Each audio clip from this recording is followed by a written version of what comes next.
সবার কি অবস্থা? তো দেখো দুপুরের জন্য রান্না বান্না করছি। এখন আমি করছি হচ্ছে মলা মাছ ভাজি। এটা করছি পেঁয়াজ আর হচ্ছে কাঁচা লঙ্কা দিয়ে। তো গরম ভাতের সাথে কিন্তু এই মলা মাছ ভাজা দিয়ে ভাত খেতে জাস্ট অসাধারণ লাগে।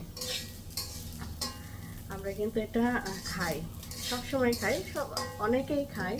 কিন্তু দেখো, তোমরা দেখো এখানে অল্প করে ভাজছি, কারণ হচ্ছে তোমাদের দাদা ভাই একদম ছোট মাছ খেতে পারে না।